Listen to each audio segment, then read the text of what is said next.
Yeah, the idea, like we're a few episodes in, and we're about to launch the podcast, and we were talking earlier, the tentative name, we're still confirming, would love some feedback later, is Business and Beyond. And it's all about the candid conversations around thriving both at work and in life. And both Colby and I are really curious. We both really feel strongly that there's learnings in both personal and professional life that we can give to others. But there is going to be a bit of a random flow and a lot of us scratching our own itch. There are lots of things in your world that we're excited to learn about, and I know that others will as well. And you feel free to scratch your curiosity itch as well. We'll go both ways. I think it makes sense to start out. We don't really like introducing people and getting it wrong or reading a bio. I hate reading a speaker's bio when I introduce speakers because I bet you've given that intro quite often. So I was wondering, maybe just for the people listening who don't know who you are, if you want to just introduce who you are and what you do before we launch into the rest of the conversation. I can do that. Yeah, I'm Anthony. I'm co-founder of PeoplePartners. Here in Australia is where I live, but a lot of my time is spent around the world now through North America, Canada, US, and we have offices in Philippines and South Africa. And when you look at our company, you'll see outsourcing and offshoring, but as I'm sure we'll investigate as we delve deep into some of the questions you have for us and some of the stuff I'd love to hear about from your work on modernization, we're known as myself and my co-founder, Ruben, are known as the workforce engineering or re-engineering guys, because that's our secret sauce. So long story short, we work with companies looking at their entire org charts or accountability charts to identify constraints with onshore team members, whether that be Canadian, US, Australia, New Zealand, Singapore, etc., and identify where those constraints are, all the $6 an hour tasks that are getting stuck on their plate instead of the $100 an hour tasks that they were employed to do, stripping those away and forming roles that will take place to be their offshore team, which we will then recruit and hire for them. So that's the outsourcing and offshoring piece, plus the re-engineering piece, and I'm sure we'll kick into some cool examples. So yeah. Yeah, we had talked, and we won't talk a lot about what we do, hopefully that's been covered, but we do help organizations understand what modernization looks like for them. And a lot of people see us first as we're the ones going to help you with digital tools. So a CRM, a website, inventory management, scheduler, AI, whatever it might be. But it's almost always much more about the people. The people, like the culture and the processes and the design internally, but also the hiring, recruitment, retention, building teams. And we've also dabbled in outsourcing and offshore, and with no guidance or advice, and gun shy and cash flow strapped, and I'm sure we've made lots of mistakes, so I'm excited to poke and prod and use ourselves as examples in the conversation. I was wondering, just to launch in, unless you have something else, Colby, I was going to start with what's your entry point? What's your foot in the door? When do you typically start? I know you probably do all kinds, but where does the conversation start for you with the potential client? Okay, clients will come to us through a number of ways. They could have attended an event, they've seen myself and my co-founder speak, they could have found us through SEO, socials, all manner, but often referrals. So they'll enter at some point, and it will normally be quite transactional. So they'll come to us and they'll say, we're looking for, and it's my most hated term, so much so that all our new t-shirts and branding and even some of our unique say this, but they'll often come going, we've been thinking about a VA. And I'm like, okay, we dropped the V stands for virtual, and the three of us are virtual right now, so we can get rid of that. So you're looking for an assistant. Okay, cool. So they'll come to us depending on how they came to us transactionally, Levi. So they'll be looking for an assistant, they'll be looking for someone in marketing, they'll be looking for someone in finance. So it will normally be that sort of 1, 2, 3 kind of thinking. And a lot of what we do, because as I said, our focus is workforce engineering, their entire org chart or accountability chart if they run on the, and we will have to take them on a journey from satisfying that original need or needs and giving them comfort around that, but then slowly introducing education to handle ultimately what you experienced, because helping them identify where the constraints are across the whole org chart then leads to conversations about a more of a tailored offshore strategy as opposed to a random tactic, which is where most people fail. They'll think exactly right. It's a tactic. And a perfect example, I was at a speaking engagement last night and got off stage, and a gentleman comes up, and great guy, I have met him before, and he's like, Anthony, this is fantastic. We can't wait to get started. And similar thing. He goes, okay, so I'm thinking of an assistant. And he goes, yeah, so thinking of an assistant, and I think what I really want to do is I need some help with bookkeeping. I hate that. I need some help with marketing, so they can probably do marketing. I also know the website's a problem, and I hear AI is important, so I guess they can do AI too. So anyway, so there's two things here, right? So then I just said, look, just to clarify, I said, you've got a pretty sizable organisation here in Australia, right? And he goes, yes. I said, how many onshore staff do you have? And he goes, yeah, 120. And I said, just let me start to set the scene for you, because there's what you want, but with my heart, there's what you need to be successful. So with 120 onshore, you probably are looking at 40 offshore. That's what you need if we look at that entire chart. I already know those numbers. Now, it doesn't mean you have to do it tomorrow or the next day, but over the next 3, 6, 12, 18 months, that's going to be your journey. And I can also tell you, what you've described is not one person. You've described someone to build your website, someone to maintain your website. There is an assistant there. There's a bookkeeper there. AI, you need a Python developer. So yeah, it's helping people, Levi, understand the reality of what they need. And just if you can't find this person onshore in Canada or the US or Australia, you're not going to be able to find them in the Philippines or South Africa or Colombia, etc. So that's... And how does that... So you've obviously had that conversation many times. So how do people receive that information, and what are the next steps that you guys take?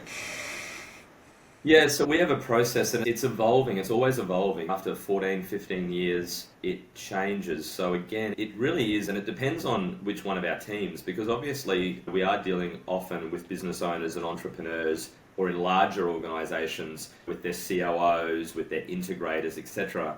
And people can have very strong personalities, so they can come in with, and we've all studied personality types and temperaments and where we sit on these profiles. So again, it often depends on people's readiness, and it often depends on their openness, and it often depends on their personality, and probably it stems from there. But let's assume all things are equal. Let's assume that our people, business owners, leaders, entrepreneurs, managers are open, and let's assume that our partnership consultants there's a good vibe. It will really be those two things. It will be identifying and giving them the understanding that, yep, we've heard you, and we can see that those are immediate needs, or that role, or those 3 roles are immediate needs, or shark bite problems, as we call them, because you're hemorrhaging time or money. So we can see that needs to be filled. We get it. So we'll give them confidence that we can go ahead right now and satisfy that. However, what you need is to look at this as a strategy. So we'll attempt either in the second meeting or after we get them started to do a workforce engineering workshop where we do look to go into their org charts or accountability charts and better understand, get rid of the titles, get rid of what you think they're doing, but really go into the day-to-day tasks that person and that person are doing. And then we have a process that allows us to go, all right, that's a $6 task, that's a $6 task, or here's all the things that aren't in the strength and passion zone. So let's just copy them out, paste them into a bucket, and then there's a tool that we've developed that continues on. So yeah, there's a bit of a process, and we're, more than anything, we're giving them a muscle or a new way of thinking, if that makes sense, Colby. Oh, I think it really does make sense, because I think one of the key differences I now understand is we meet people, typically we work with what we call is traditional or mature companies, like rarely startups, rarely what you would call modern, but looking to modernize for a reason, some kind of transition or change coming in their world, succession, what have you. But I would suggest that most people we work with are not necessarily coming to us yet open for, they know they need something, and it's process or it's efficiency or it's a new website, but then we're typically the ones introducing outsourcing. virtual work at all. Like you mentioned, everybody like first Zoom accounts or AI is like first, like how do we look at that type thing? So I think we'd have to we'll be 2 steps prior because they're not coming to us ready for outsourcing, but in the meeting of talking what their goals are, we're like, have you heard of this? Let's have that conversation. Yeah. You made a good point because no one really is. That's not true. It is more and more now. But as a rule, traditionally, no one is going, oh, I can't wait to outsource or offshore. Now, that's changed in the last few years, and particularly through peer groups and like mentioning Colby and I are in the same chapter in Canada Bridge for EO. So more and more entrepreneurs and leaders talk. So it's become more popular. But over the years, what we'll see is 2 things. It'll be number 1, I need to expand or I need to find roles and I can't afford to do it. So that will be the first thing. I can't afford to do it. So I need something. Then the second thing would be I could afford to get this role, these 5, 10 roles. I just can't find them. There's no talent here in my local market. And the local market could be a state or a province or a country. So often that's what it is. It's either I can't afford roles or I can't find them because, for lack of a better explanation, if I was getting real, there's some entitlement in our countries. Totally. Yeah. It's quick aside, you mentioned earlier the multiple job personalities. We actually for a while had when we saw somebody post a job for an office manager or marketing coordinator with the personalities of 12 people, we use it as a sales point. We went in as like, I think you're looking for a service. Obviously you are now an indicator that you could benefit from some of that. And some people took offense. It wasn't really super effective, but at the end of the day, we were right. Also, a lot of people like to see that person even attempting those things in a space that they can actually see and touch, and they don't feel comfortable with the idea of not being able to see. We even went so far as to build a resume that looks like a resume, so it would pass muster to get to the second stage, but it was for the company. Yeah. Wow. Which was funny. It didn't really fly, but it was a lot of fun to think through and thought we'd get in smart, but good things to try. And what's interesting, because we did have a bit of a pre-chat yesterday, and you were talking about some of your experience with very traditional and stable businesses that have been around for quite some time. So obviously all your levels of modernization, you do have to start at a very foundation level. And what's interesting is that often it's not, just to speak with the whole see and touch thing that Colby was saying, what we've found is that now, because more businesses are remote and hybrid work, that's actually been the biggest supporter and ability to determine offshore success, because it's not so much offshore that's actually, and it's not a problem, but if there's a hurdle, it's not offshore, it's remote. So if businesses can operate remotely or are getting ready to operate remotely in Canada, US, etc., the offshoring thing isn't as big as people think. So yeah, it's a process. It's hugely good, because I think I might have told you, I say it fairly often, but like the number one common element of all of our clients and projects we do is to make the organization less dependent on key people. Yeah. And it's it's not that they want to hire less or work less necessarily. It's that dependency feeling and hold. And almost always, like we do consulting where we do assessments, we answer that question of what could you do, why would you do it, in what order for modernization, and there's all kinds of stuff. But when we do that, it almost always eventually comes into, no matter what tool we put in or step we help you with, it's going to change your processes and how you do things typically. And that's where, like we Colby and I jokingly say we really don't like being termed consultants, although that's the easiest thing to describe what we do, because consultants give you the guide or give you the advice, and you are up to yourself to do it. And nobody should be redoing their processes while they're following their processes. Yeah. And so we want to be that ongoing improvement partner. The term we use is a general contractor for all the different pieces that have to go on, because it's never as simple as hire an offshore. It's also process mapping, then improvement, then change. Yeah. And it's just, there's always more things under the hood to get to the results you're looking for. Yeah, and that was it. And it's obviously given rise a little bit to this conversation, which is great, because I met Colby a number of times. I think we became fast friends pretty quickly across some retreats across Canada and the US, and jumped off boats together and learning days together and all sorts of things. But it wasn't until, and we'd hung out on a day together as well, and doing all sorts of stuff. And then we were having dinner on a night just as we were both leaving Miami. And I don't know where it came up from, but Colby said something, and I looked at him and I said, "You do realise our businesses are insanely aligned?" And because you'll recognise this reaction because he does it all the time. He goes, "Huh," and he does, I got it, didn't I? And it's like the penny drop, but it dropped for both of us because, as you said, Levi, that's 100. So even as you said, you'll do modernisation, you'll notice all these things, you'll notice a people problem. Obviously, that would involve us. But then what will happen is when we deal with business owners, they'll get to a certain point, and it could be 1, 2, 3, 5, 10, 15 offshore, whatever that is. But then at some point, that's going to break again. And it's like, this process will break you, and you'll have to go back to process, you'll have to go back to modernization, you'll have to go back to all sorts of stuff. And there's nothing to fear, because this is making it sound more scary with what you do and what we do than anything. It's all easy, it's just the framing of it, but it does call for business. No, it's simple. It's not easy. Yeah, that's a bit, yeah, correct. And also, often a lot of that short-term pain of what we're doing is relatively short term.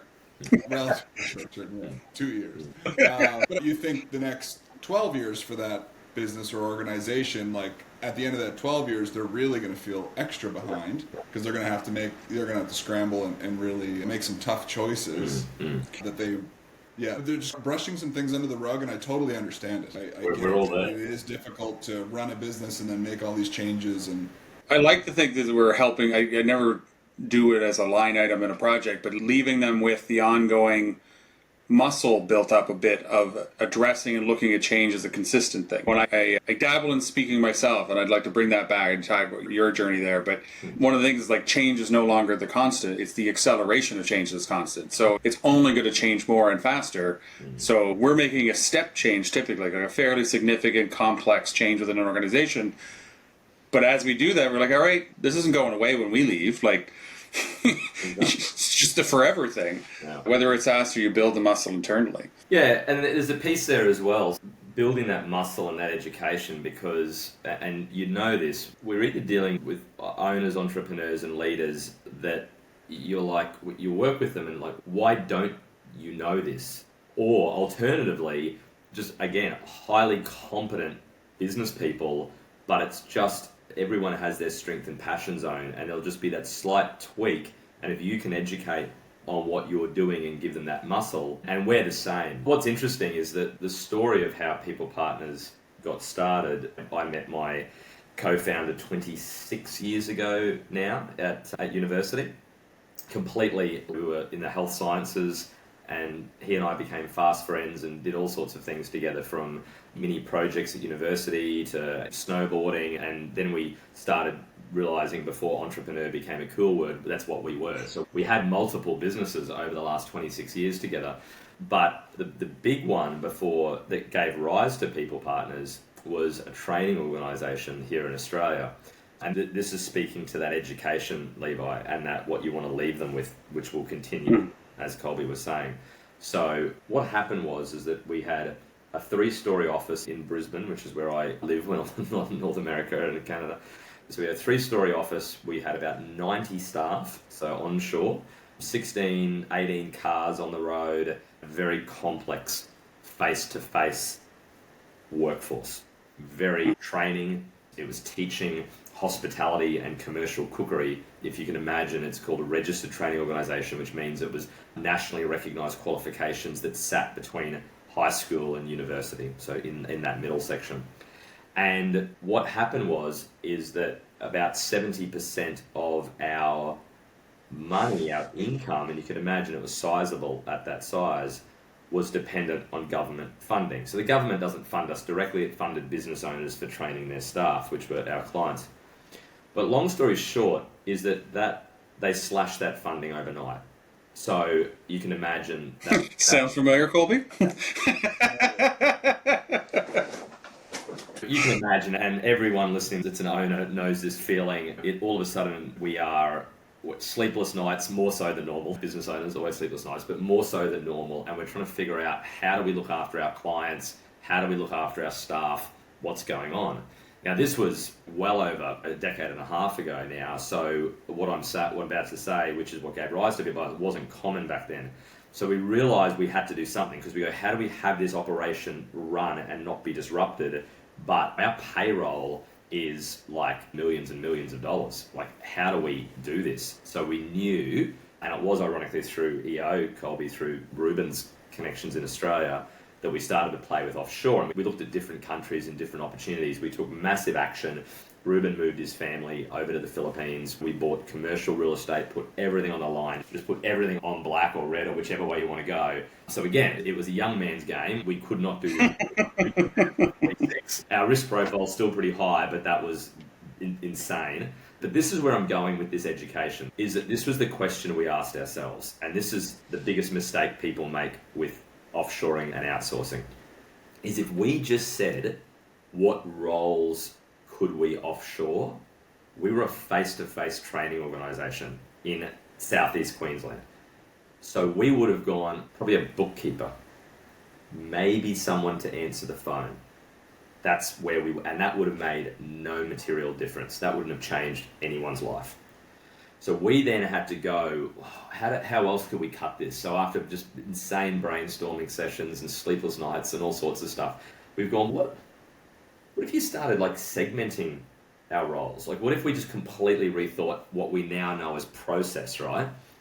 This word didn't exist back then. So we've gone, and it's okay, 10% of that person's role isn't face-to-face, and 30% of that person's role, and then there's these 12 roles here, and they're trainers, and yes, they're on the road, and yes, they're training in cafes, restaurants, bars, hotels, kitchens, but all the stuff that happens before and after that, the marking of assessment, the liaising with students, the helping on their learning management systems, the typing of call notes, and the same with the business development managers. The salespeople are in those businesses, but the booking of the meeting, the call notes, the follow-up, the action steps, none of that needs to be done face-to-face. So what if we took that 60% off them, that 80% off them, and we realized we were developing what we came to coin workforce re-engineering.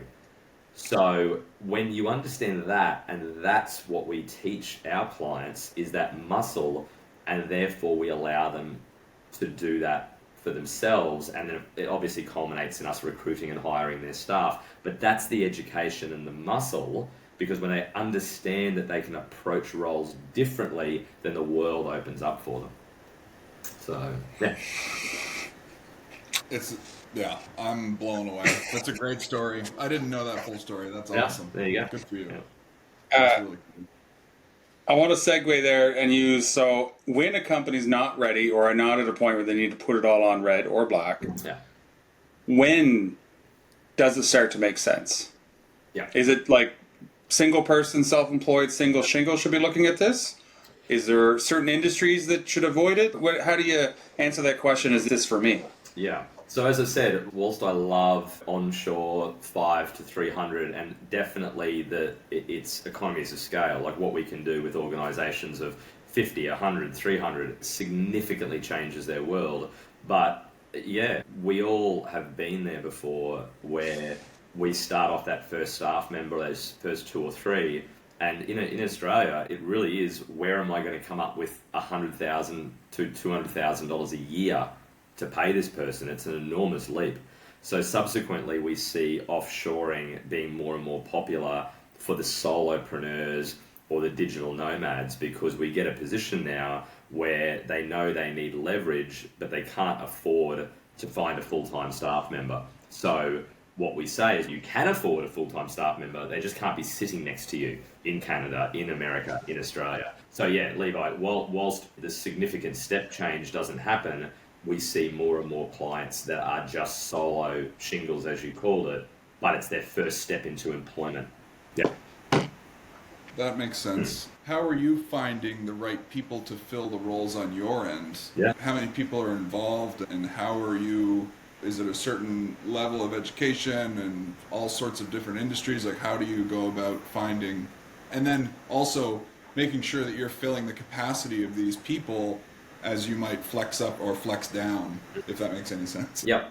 I'll try to explore that, and you can tell me if I'm on the right track. First of all, like any business, our business at People Partners is lots of divisions, and our recruitment division, our talent division, is probably our largest. And as a result, that involves recruiters, and that involves operations coordinators, HR advisors, and without going into the nuances of all the roles, that team has to be significant, because they are effectively, if you imagine a traditional recruitment company in Canada, US, Australia, that's what we're doing. We're taking job descriptions, or at least task and experience requests, and we're advertising, where our system is that we do round one interviews, reference checks, phone screenings, and then we endorse to our clients for their round two.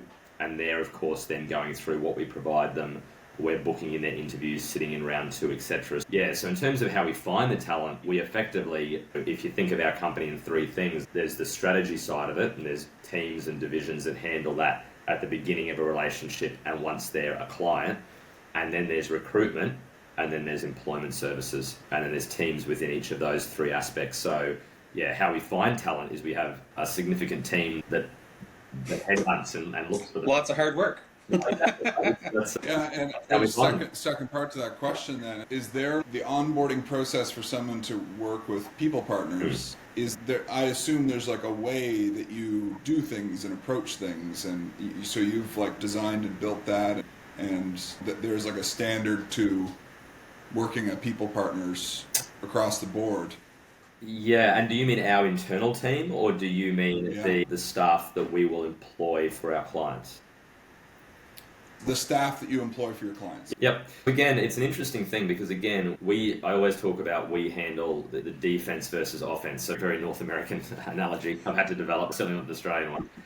But so we'll again do, IT, cybersecurity, payroll, productivity monitoring, and a whole range of like shopping list of items as an ongoing service. But I always say that they are employed to work in that org chart and the accountability chart. So yeah, we do a lot of education for clients to help them really get prepared for that. But through our meetings and through our process, Colby, it's not as daunting as I'm making it sound out. Sometimes I go off the other spectrum just because I want to encourage people that it's not. But here's the thing. The biggest time, if it fails, this is where offshoring or outsourcing has failed. So if you ever hear, oh, that doesn't work, I'll tell you exactly what it is. It's because people will treat, first of all, it will be a tactic, not a strategy. So it'll be one random person sitting there, and they will treat them like a robot. So again, they've probably gone, there's 500 things that I or my company doesn't want to do. You do all of it, knowing full well, if they were really asked about it, that's 10 roles. And I'll tell you another story in a second, but they don't communicate with them, they don't train them, they don't meet with them regularly, and therefore they can never perform. So as long as there's good onboarding, good introduction to the team, the systems, the process, regular meetings or communication, you're never going to go wrong. So it's obviously very much a two-way street that the company needs to be hyper aware of. Yeah.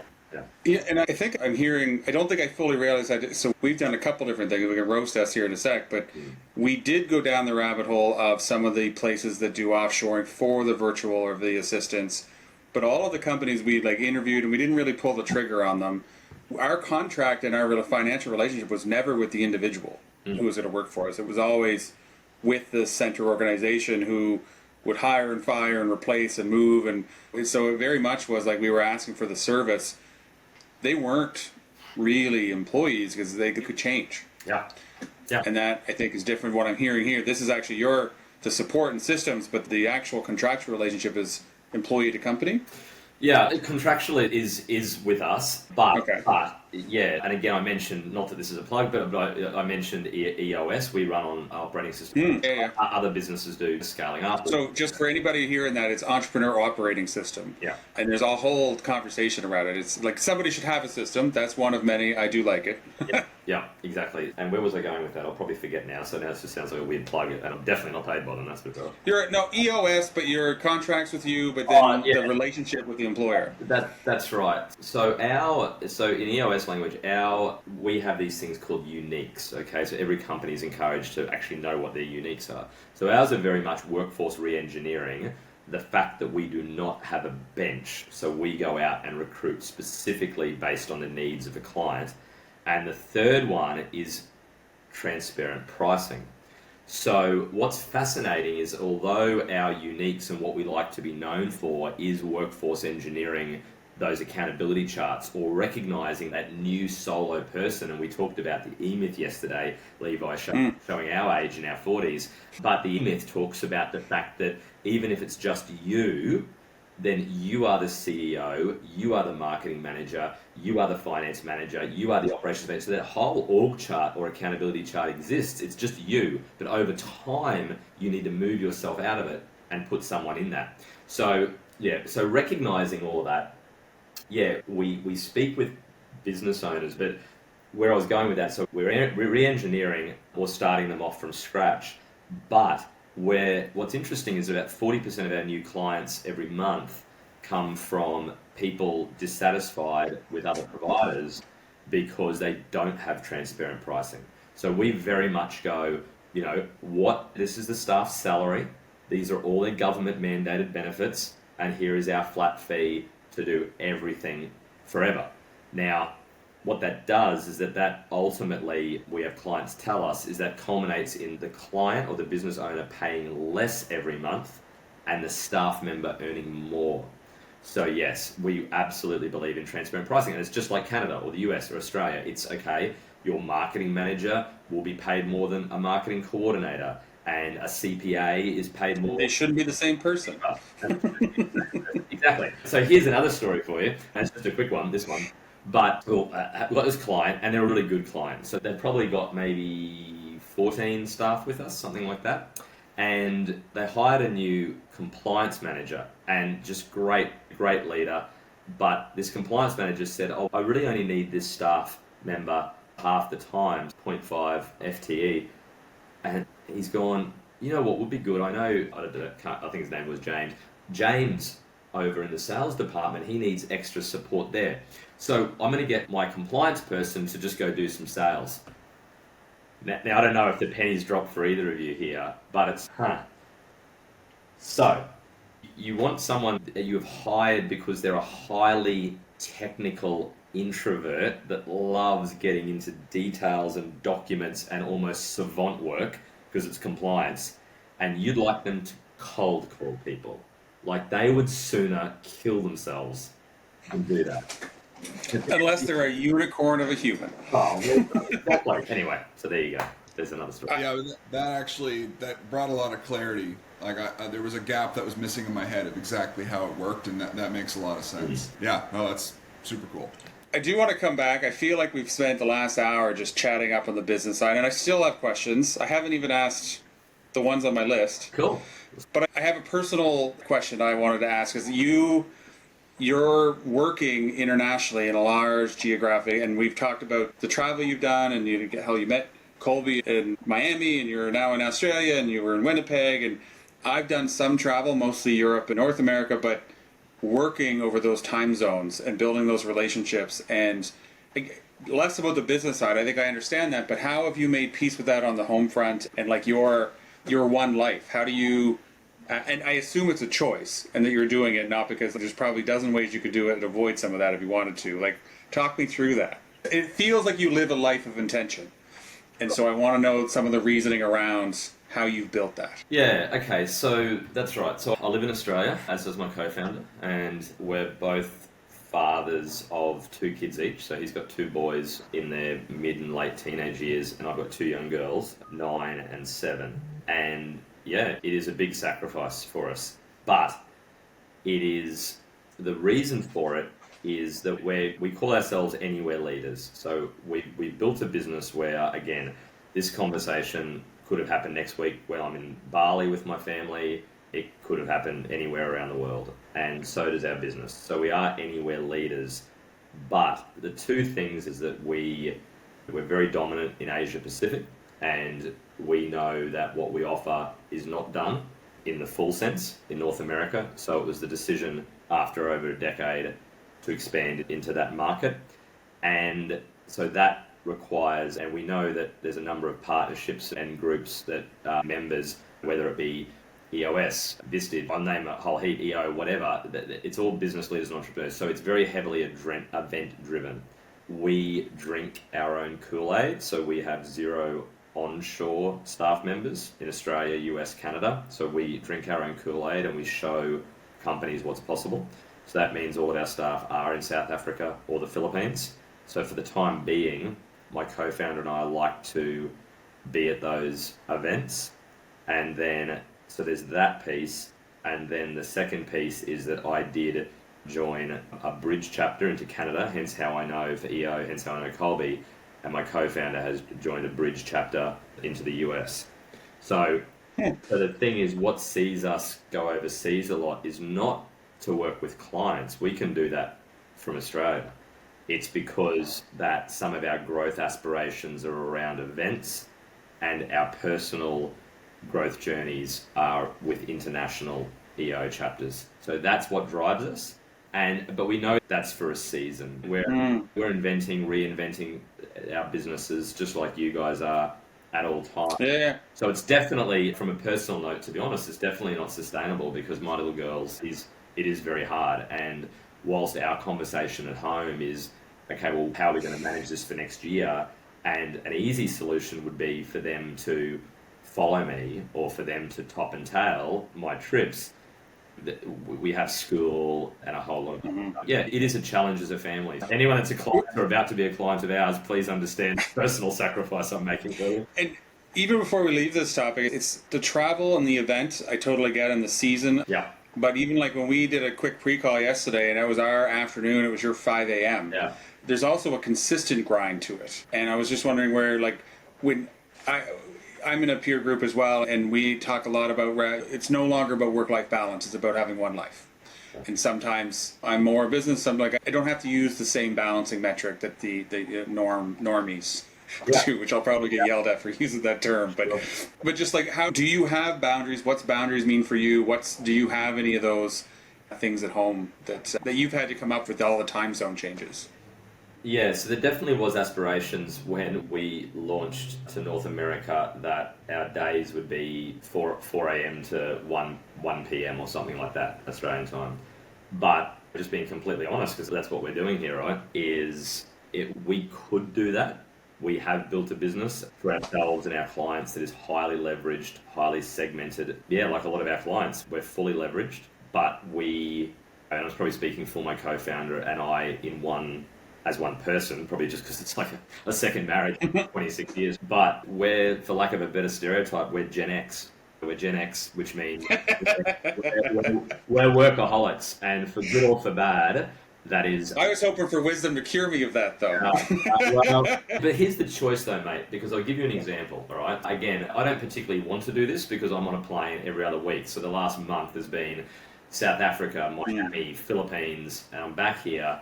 But my family, so my wife and my 2 young girls, we're going to Bali and we're going for 5 weeks over Christmas. So I'll work a bit, then I'll have a Christmas break, and then I'll start the year working over there. But here's the thing, is that, so you could say, oh my goodness, thank goodness all that travel and all that work is over. So then I'll decompress, right? I'll be on a deck chair, I'll be drinking a cocktail, I'll be doing whatever.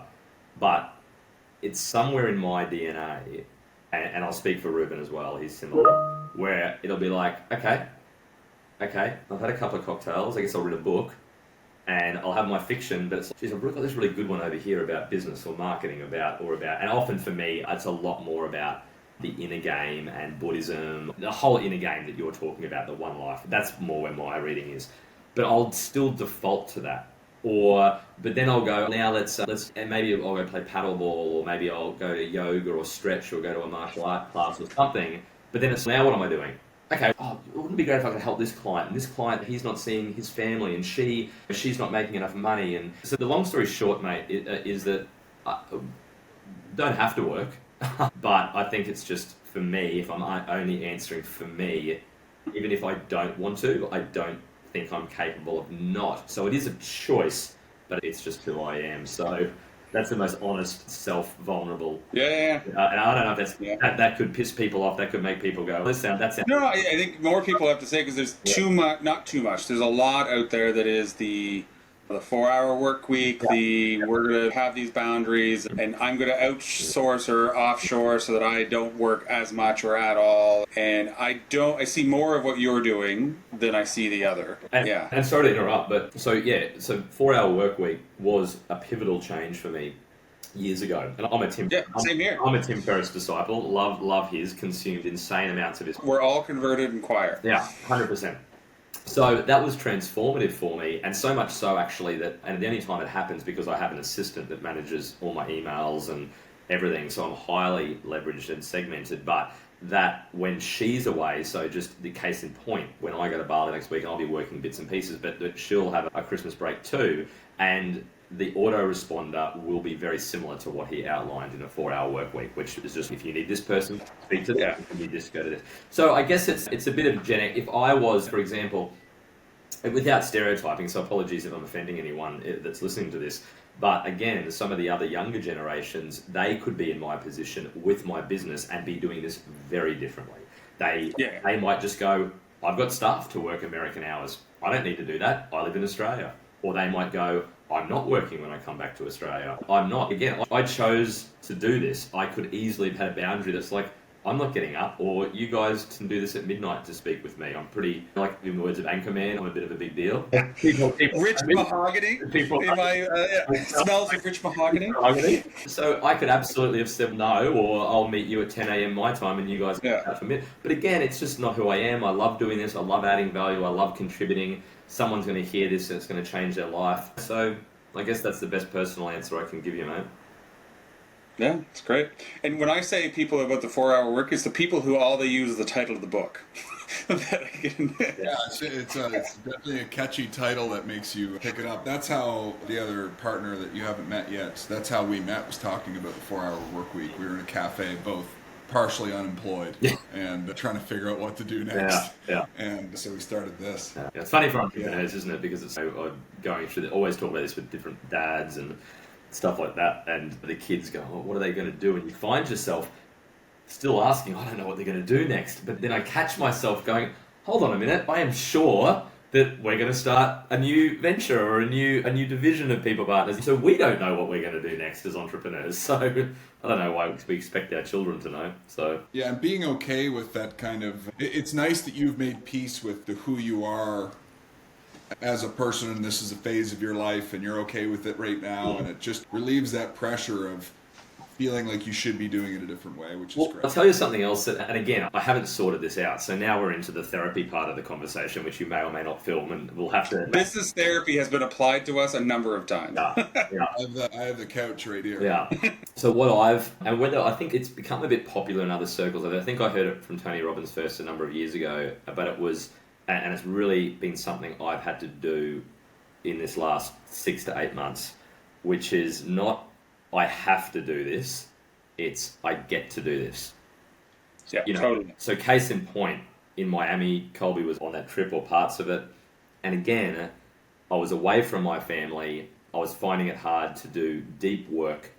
And there was a range of other things. But that was who I uphold myself, because I have really high standards as a father, really high standards as a partner, and really high standards of the output that I want to lead by example for my team. But then I was there over a weekend, so I wasn't going to waste it. So I went and saw a Miami Heat game, and I went and saw an NFL Dolphins game.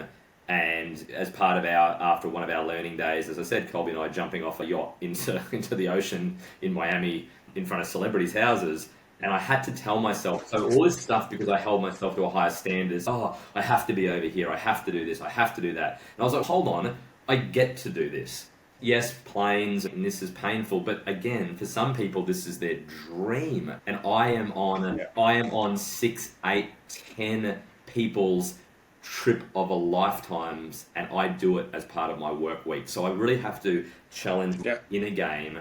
And we all do, and whether it be through fulfilling work, adding value, supporting people, whatever it is, and that helps, isn't it? Not I have to, it's I get to. Yeah, I mean, there's a whole conversation around that. So I had a business close, and not by choice. 8 years in grew it, 40-some staff, multiple locations, and then it blew up. And that's a whole other conversation I'm open to, but it's a big tangent. But at the end, and I've spoken to a bunch of people since, because when you go through that, somebody else going through that, they look for people to talk to who get it. Because not everybody gets it. I remember talking to, it was the first time I said it aloud, is as soon as you feel like you don't have a choice. So when I was going down the wrong way and I was working for my team's payroll or for my suppliers or for my customers, and I was like, I got so far past I was choosing to do this for other reasons, or I couldn't say, I get to do this. My head could only say, I have to do this. And then the emotion that came out was resentment. And I don't know if there's a more toxic emotion that you can come back from than resentment of customer, of world, of things outside of your control. And yeah, so it's important that I like the way you said it. I've heard that, I'm sure, but it's like, am I making the choice? Because I can do a lot of hard things if I'm choosing to do it. And I'm very wary of the things I feel like I can't, that are done to me. And you often hear stories about musicians forgetting to eat because they're recording an album and they're in their pocket, they're in the zone. And how is that any different for anybody that's like living a life of intentionality to go build things and create connection and community with people and have fun while you're doing it? I just think it's great. One note about your comment there when you said we were swimming outside of celebrities' houses. There was one point when I was in the water, got out, I talked to the guy running the show. I didn't say it on purpose, Colby, because I didn't know if you wanted it said. You're about to do it, but I made... Oh yeah, I'm about to do it. I go up to the guy, one of the workers on the yacht, and I was like, oh, whose house is that? And he goes, oh, it's Puff Daddy's house. And we were like, okay.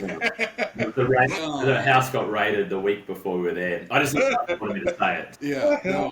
No, it wasn't our choice. They dropped the anchor. Yeah, true. We didn't Well, that's true. That's true.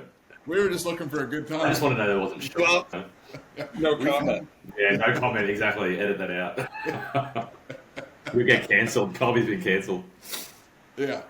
Yeah, and it's interesting because just going on that other note too, everyone is different. So we will absolutely come across business owners of all shapes and sizes who we will do what we will do to help them, and it's so that they work 4 hours a week or 1 hour a week or whatever it is their goal, and you can do that with a big part of what we do is leveraging out those lower order tasks so people operate in their strength and passion zones. Because if you truly take everything out of your day that you don't like and you aren't good at, and you're only left with things that you love or you're good at, then really should drop any resentment you've got, whether you're the business owner or whether you're a team member that's just working away. If it's all your strength and passion zone, you genuinely will love your life. So yeah. I'm a big subscriber to the Strengths Finder thought process. Gallup Strengths Finder. Spend more time in developing the things you're good at and give you energy, and less time on overcoming the things you're not. And it's just makes so much sense. Yeah, and I had just gone through that where I felt like I needed to upskill in a lot of things that I wasn't great at. And then I found myself over the 2-year span just not happy, not fulfilled. And I was trying to figure out what was going on, and I just kept like hammering these things that I knew I should. Do you mind if I share the analogy you used? Yeah, sure. Go ahead. So we had this conversation because we noticed it, and so we have all kinds of systems and tools, and we try to do what you say, follow what we preach. And so we have CRMs, and we have automations, we have scheduling tools, we have all kinds of stuff. And we've also gone through advisories, and we have learners and advisors and all this stuff. And anyway, it came to, and we realized that Colby wasn't happy. We're trying to redefine what sales and business development, because there's 1,000 ways to do that. We don't have to follow any one plan. But the analogy he used was, it felt like I had to be the horse that was broken to be able to perform. And it's just like when you have a competitive horse, like they're broken to follow a certain way of doing things. And that's how, and ever since then, I've used it a few times, except for my wife who loves horses and she loves breaking horses. She does it. Anyway, outside of that analogy, it was just like I fundamentally don't believe that every business owner should have to learn all things or do all things the way that are read of a book. And I've never heard it put that way, but it's, yeah, we don't have to. We can do things our own way.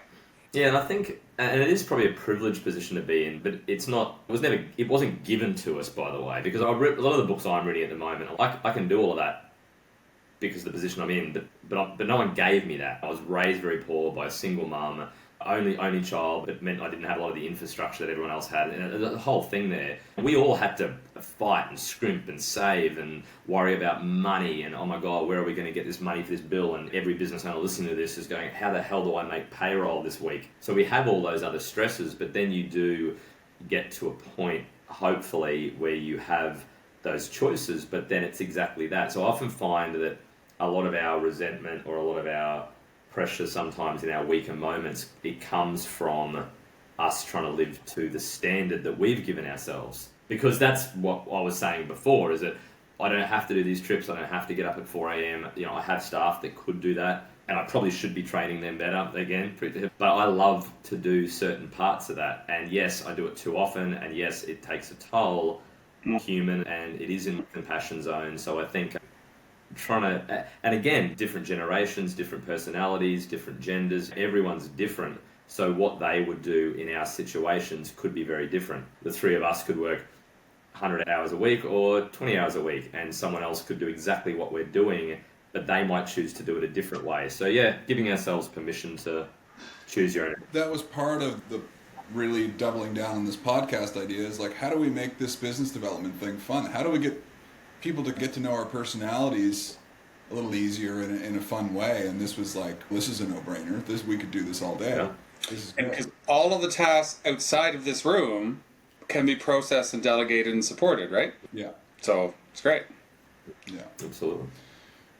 I can keep going through a list. Do you have any questions for us? We haven't been giving you a second to talk. Well, I have talked a lot, but yeah, I suppose outside of, because in a modernization process, we absolutely live inside the people puzzle, okay? And obviously people are the best and then the most challenging part of anything.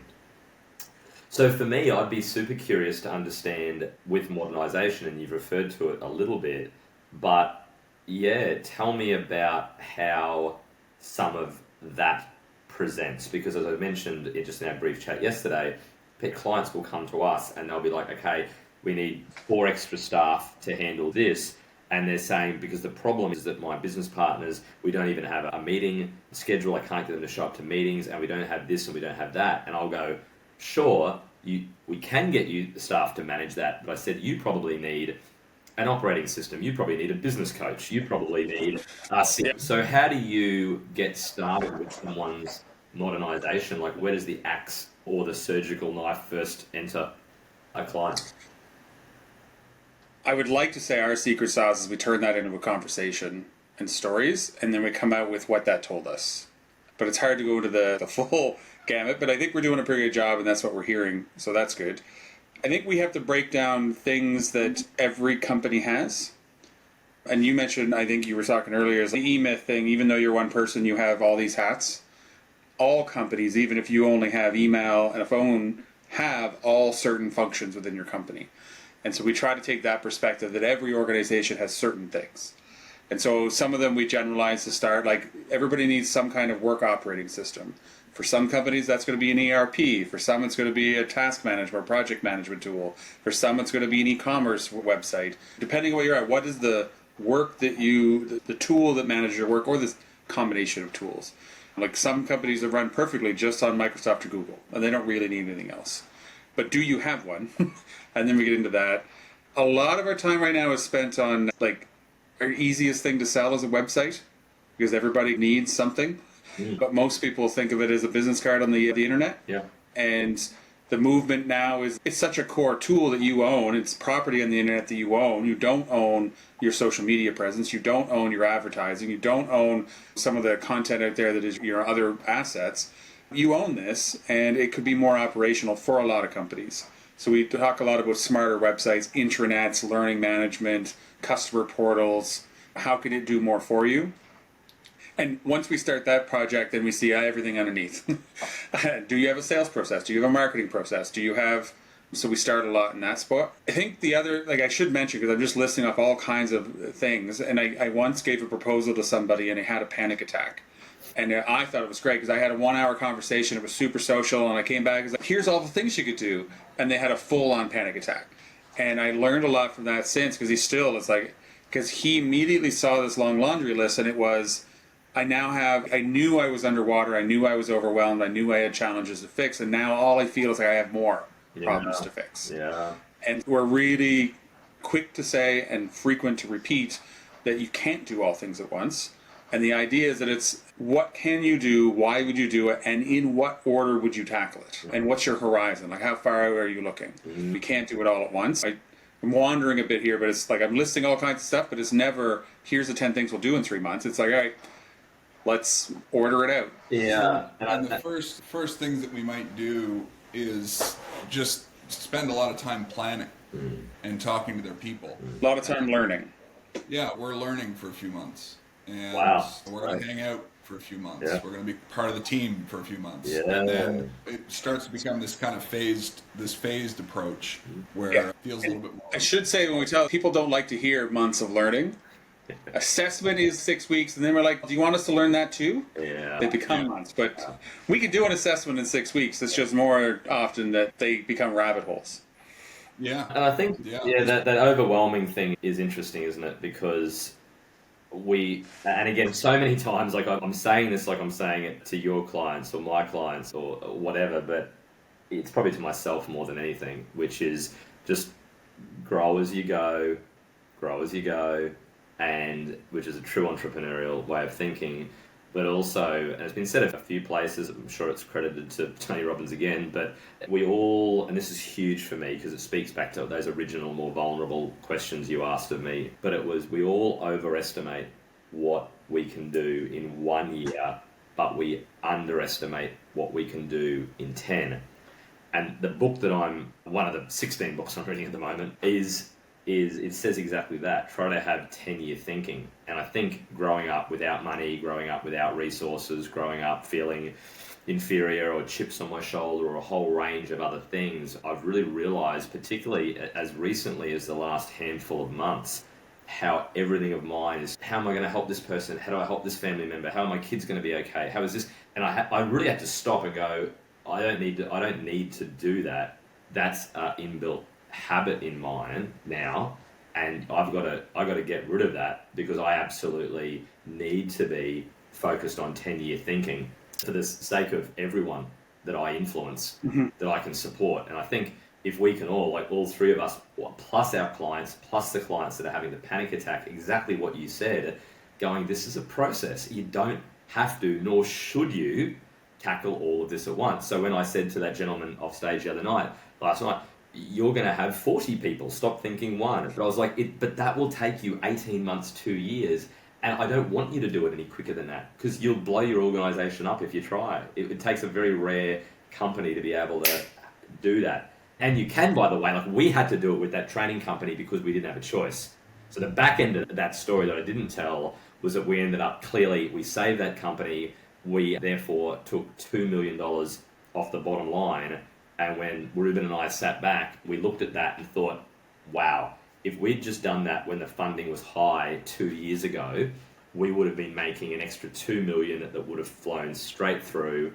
And that's insane. That would have just gone straight to him and I, and we would have been minting it. But instead, sometimes you only do things when you're pressured to do it. But either way, as long as you get there, right? You mentioned the 10-year thing. It's funny you mentioned that because I feel like it might have been, I was watching an interview with Tony Robbins years ago or something, and he mentioned that measuring your life in 10-year blocks rather than you look back on the year and you're like, okay, like I probably could have done more, but then if you measure it in 10-year blocks, give yourself a little bit of credit. It's pretty incredible. If I look back 10 years, I was a completely different person in a completely different situation and perspective on the world. It's a much healthier way to look at things for sure. Yep. Yeah, I saw that you did Tony Robbins on your LinkedIn, and the internet never lies, so it had to be true. How was that? I've heard a few people go through it, but I've never talked to somebody about it. Was that worth the time and effort? Is it Colby or me? No, you. Or me? Yeah, and I suppose I was exposed to a lot of that work earlier on, so I know I've quoted him a whole lot of times, and I think the foundation was there. A lot of my, as I said, then you go through Tim Ferriss, and 𝐿𝐿𝐿𝐿𝐿 is my sort of go-to guy at the moment as well. But yeah, Tony's the OG, right? Like he's been transformative for a lot of people. Yeah, so our exposure there was, my outside of his CDs and tools 20 years ago, my co-founder and I, we went to an event of his in LA, so Unleash the Power Within, and then we did Business Mastery in Fiji and London. Which again, when I go back, I'm like, oh, I haven't told that story, I haven't thought of that. And then again, that is I get to, not I have to. Who does that? Like, what a privileged position to be in. And that wasn't easy. Capri, our 9-year-old, she was 4 months old and we're dragging her around London. But then it's dragging her around London. It's like, you took a 4-month-old to London? You had the ability to do that? Yeah, we did. There was a million things that wasn't easy, and it sucked, and it was hard, and this was a problem, and this was a problem, and this personality got involved, and this sucked, and that sucked. But then again, wow.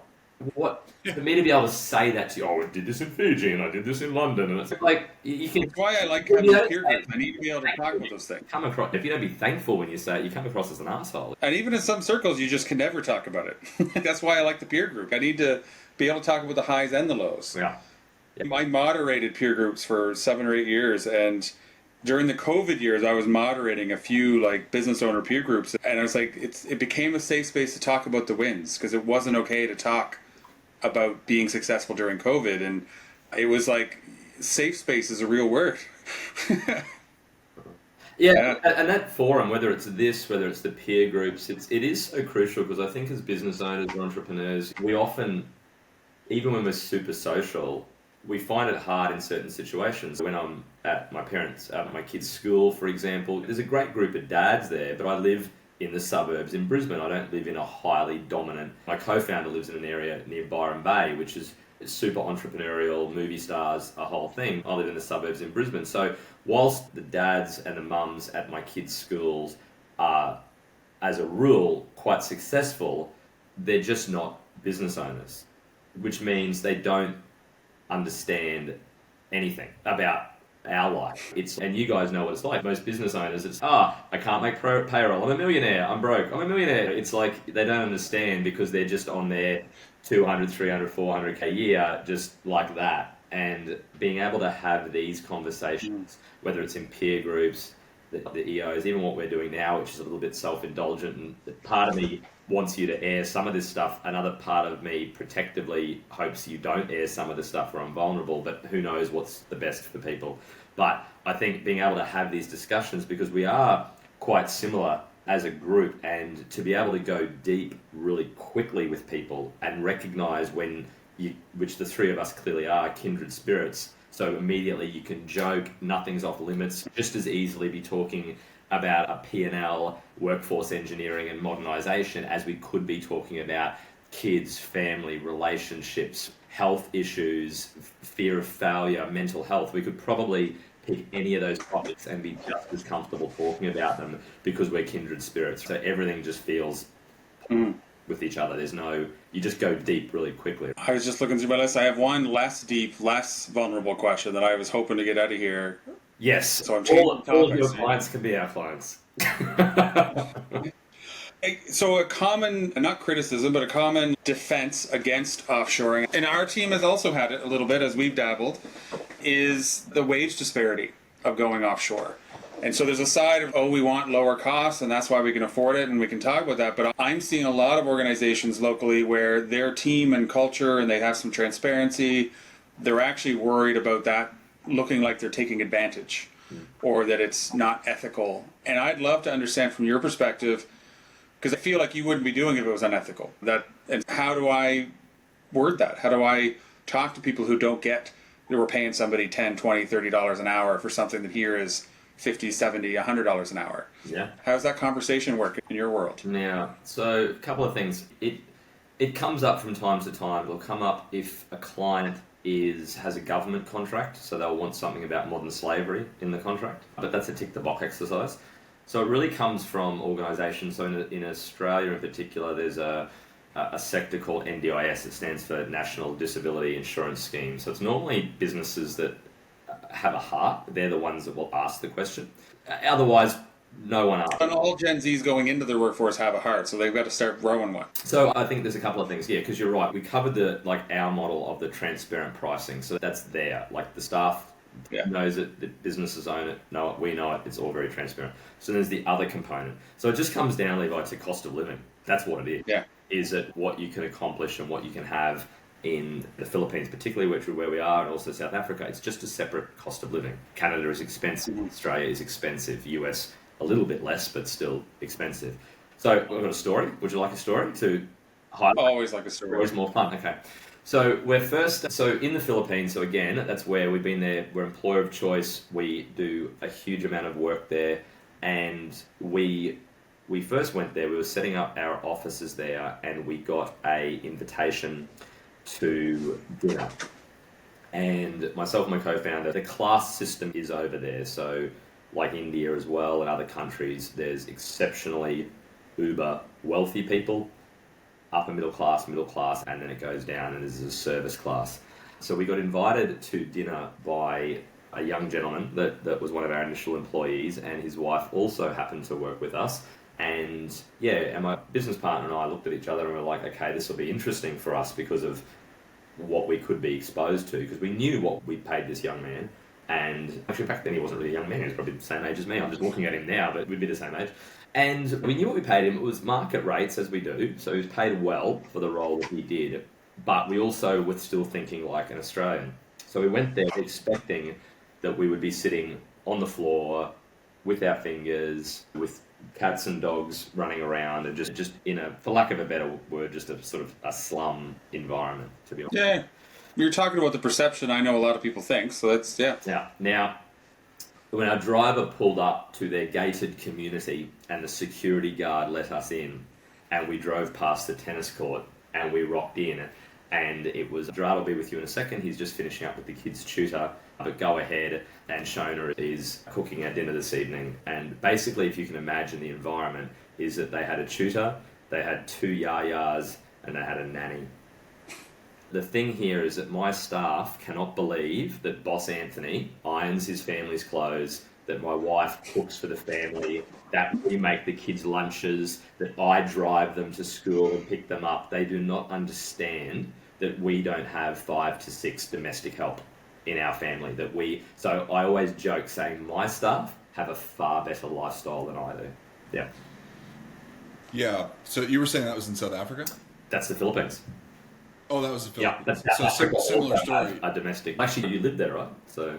Yeah, similar story to there. It's just different. When I first moved there, it was 2017 maybe. I wasn't making a lot. We were reinvesting in the company, and then just like the price of a townhouse that we rented, I just couldn't get over it. I would tell everybody, like, you wouldn't believe. It was like, it worked out to be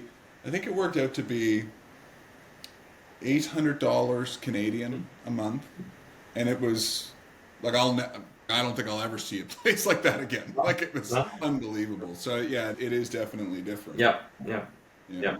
So you just think about it. Just obviously every country, as a rule, has to have a currency and an economy that suits that country. Like, people need to be able to live and thrive in that country, otherwise it just doesn't work. So yeah, our staff are paid market rates, often above market rates, and that allows them to have all of the staff that our clients have. Their staff will be university educated, they will have all the resources, the education that they need.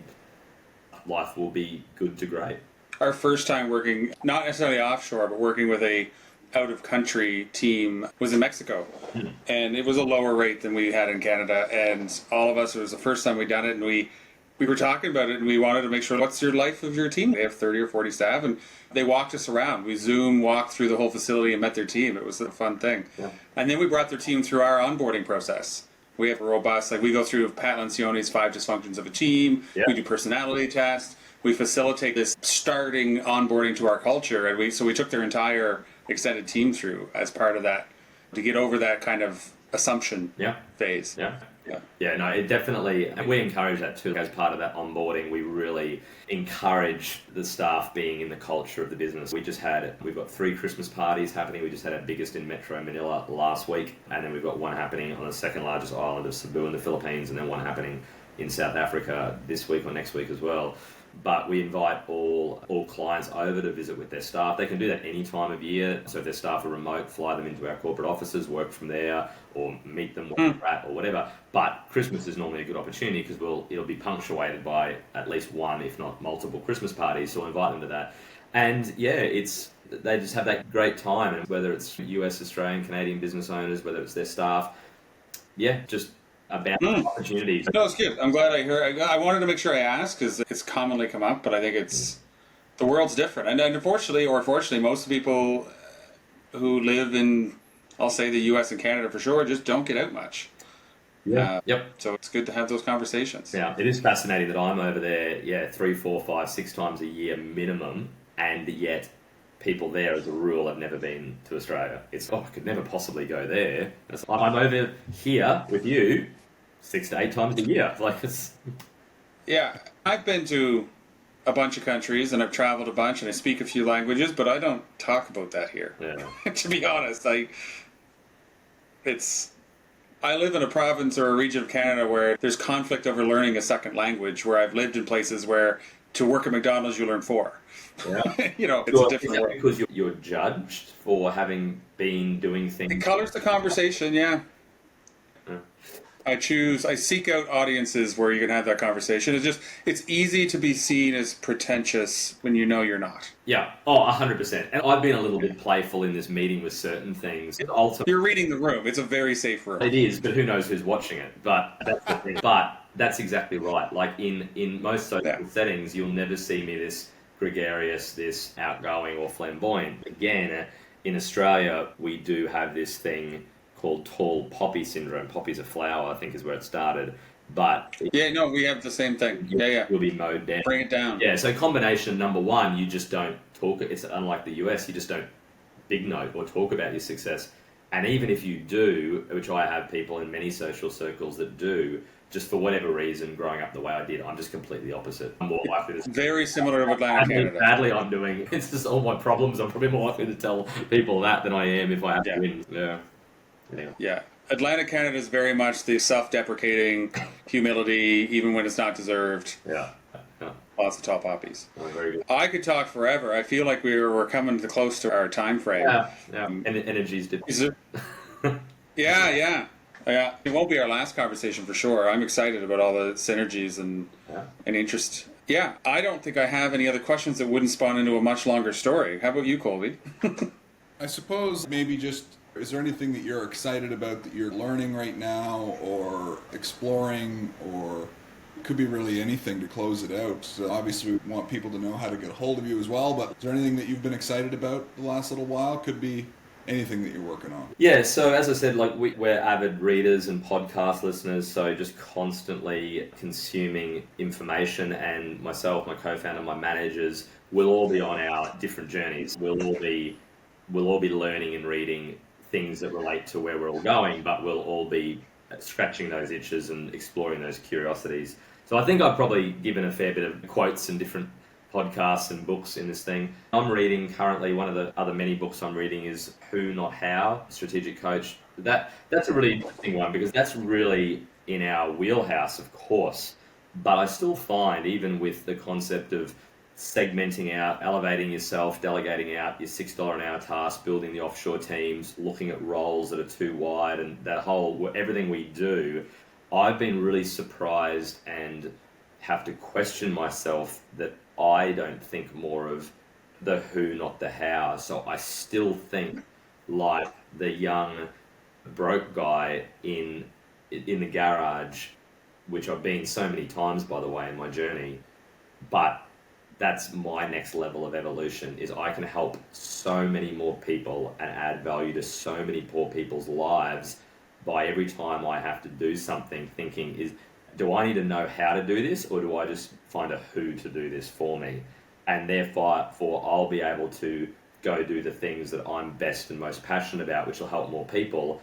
but then I'll also satisfy the needs of that too, because they're getting what they want from me, which is them working in their strength and passion zones, getting financially rewarded, etc. So that's I probably should be getting. Sounds like another simple but hard. Probably should be getting residuals from all these podcasts and books I'm recommending. But, that's me, mate. And then next year's going to be a huge year for us. We hope we've got some big goals for all of our clients, and yeah, it's going to be exciting. Yeah, we can be contacted as per your other comments through.